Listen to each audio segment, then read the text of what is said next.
മുന്നോട്ട് അയ്യന്നലിനെ ഉച്ചുകൊടുത്തു അയ്യന്നലിനെ ഉച്ചുകൊടുത്തു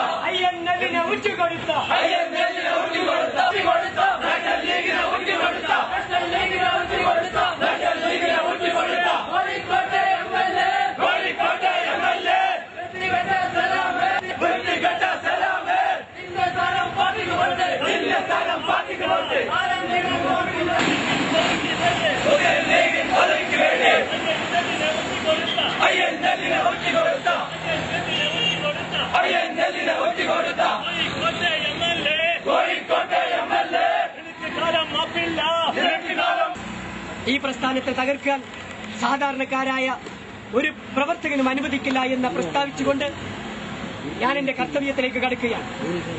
ഈ ജാഥ നടത്താൻ മുന്നോട്ട് വന്ന ടൗൺ NYL-ന്റെ സെക്രട്ടറി സിദ്ദീഖ് ചേരകയ്യെ ആദ്യമായി ഈ യോഗത്തിലേക്ക് അവസാനിപ്പിക്കണമെന്ന് പറഞ്ഞപ്പോൾ മഹാനായ ഷേഖ് സാഹിബിനെ പടിക്ക് പുറത്തെറിഞ്ഞ മുസ്ലിം ലീഗിനോട് പ്രതിഷേധിച്ചാണ് ബഹുമാനപ്പെട്ട മെഹബൂബ് ഇബ്രാഹിം സുലൈമാൻ സേട്ട് ആദർശ പ്രസ്ഥാനം പടുത്തുയർത്തുന്നത്. ആ ആദർശ പ്രസ്ഥാനം 17 വർഷക്കാലം ഇടതുപക്ഷത്തോടൊപ്പം ചേർന്നപ്പോൾ ആ പ്രസ്ഥാനത്തിന് പ്രൗഢിയും പ്രതാപമുണ്ടായിരുന്നു.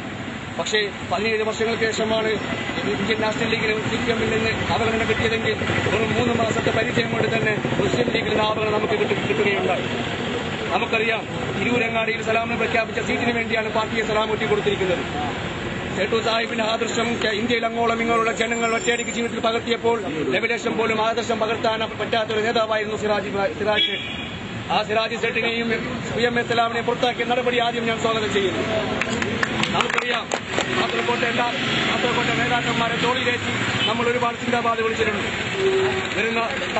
വരുന്ന നിയമസഭാ തെരഞ്ഞെടുപ്പ് മുന്നിൽ കണ്ടുകൊണ്ട് പാർട്ടിയെ തുച്ഛമായ അധികാര പദവിക്ക് വേണ്ടി വലിച്ചെറിഞ്ഞ ഇവിടുത്തെ നേതാക്കന്മാരോടും എനിക്ക് പറയാനുള്ളത്, നിങ്ങളെ കണ്ടുകൊണ്ടല്ല പാർട്ടിയിൽ ഞങ്ങൾ വന്നിരിക്കുന്നത്. ഞങ്ങൾ ബഹുമാനപ്പെട്ട മെഹബൂബ് ഇബ്രാഹിം സുലൈമാൻ സേട്ടിന്റെ ആദർശം പകർത്തി വന്നവരാണ്. കേവലം അധികാര പദവിക്ക് വേണ്ടി വലിച്ചെറിയാനുള്ളതല്ല ഞങ്ങളുടെ ആദർശം. മരണം വരെ ജീവൻ കൊടുത്തും ഷേഖ് സാഹിബിന്റെ ആദർശം പകർത്തി ഞങ്ങൾ ഈ പ്രസ്ഥാനവുമായി മുന്നോട്ട് പോകുമെന്ന് യോഗത്തിൽ പറയാൻ ആഗ്രഹിക്കുന്നു.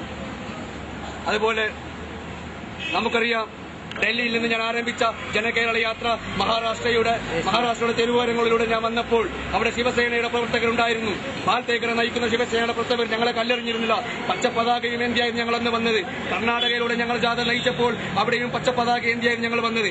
അവിടെ യെഡിയൂരപ്പയുടെയും തൊഗാഡിയുടെയും BJP പ്രവർത്തകരുണ്ടായിരുന്നിട്ടും അവരും ഞങ്ങളെ കല്ലെറിഞ്ഞില്ല. പക്ഷേ ഇങ്ങ് കേരളത്തിലേക്ക് എത്തിയപ്പോൾ സയ്യിദ്ന പാണക്കാട് മുഹമ്മദ് ഷിഹാബിന് തങ്ങൾ നയിക്കുന്ന മുസ്ലിം ലീഗിന്റെ മുസ്ലിം ചെറുപ്പക്കാരായ മുസ്ലിം ലീഗുകാർ ഹരിത പതാക ഏന്തി വന്ന ഞങ്ങളെ കല്ലെറിഞ്ഞ് ആക്രമിച്ച് ഞങ്ങളെ ഒരുപാട് ഉപദ്രവിക്കുക ചെയ്തുവെന്ന് പൊട്ടിക്കരഞ്ഞുകൊണ്ട് നിന്ന സിറാജ് സേട്ടിന്റെ മുഖം എനിക്കിപ്പോൾ ഓർമ്മ വരികയാണ്. പക്ഷേ അതെല്ലാം കാപ്പട്യമായിരുന്നു.